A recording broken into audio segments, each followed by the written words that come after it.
હું હાર્દિક પટેલ ગુજરાતના સીએમ ને પૂછવા માંગુ છું કે આંદોલન છેલ્લા 1 વર્ષ કરતા પણ વધુ સમયથી ચાલી રહી છે. મારો એક જ સવાલ છે કે 25/8 ના દિવસે જીએમડીસી ગ્રાઉન્ડ પર જે બેરહેમી રીતે લાઠીચાર્જ થયો તે કોના ઈશારે થયો? છેલ્લે બેન એટલું તો બતાવતા જાઓ કે જનરલ ડાયર કોણ છે.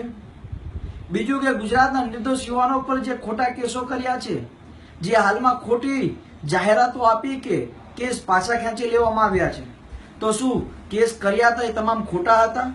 સીએમ પોતે એક પાટીદાર સમાજના હોવા છતાં પાટીદારોની મહિલાઓ પર પોલીસ દમન કર્યું. અમે એવું નથી કહેતા કે પાટીદારોના સીએમ હોવાથી પાટીદારોની જ વાત કરે, પરંતુ અમે એ કહીએ છીએ કે રાજ્યના તમામ સમાજના હિતની વાત કરો.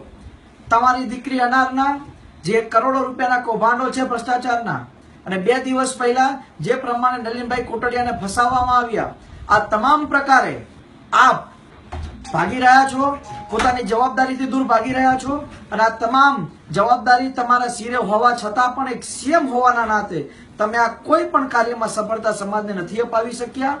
મારું એટલું જ કહેવાનું કે આપે આ સમાજ 6 કરોડની જનતાનો વિશ્વાસઘાત કર્યો છે.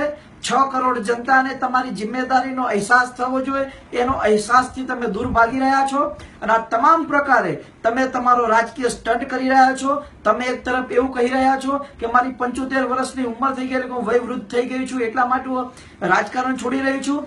બેન, 2-3 વર્ષથી તમે 75 વર્ષના નથી થયા. જો તમે એવું કહેતા હોય કે યુવાનોને આગળ આવવું જોઈએ, તો તમારે 50 વર્ષની ઉંમરે જ રાજનીતિ છોડી દેવી જોઈએ. રાજકીય સ્ટન્ટ કરવાના બંધ કરો અને રાજ્યના હિતમાં નિર્ણય લો. આગળના દિવસોમાં રાજ્યનું નિર્માણ થાય એવા પ્રયાસ કરો.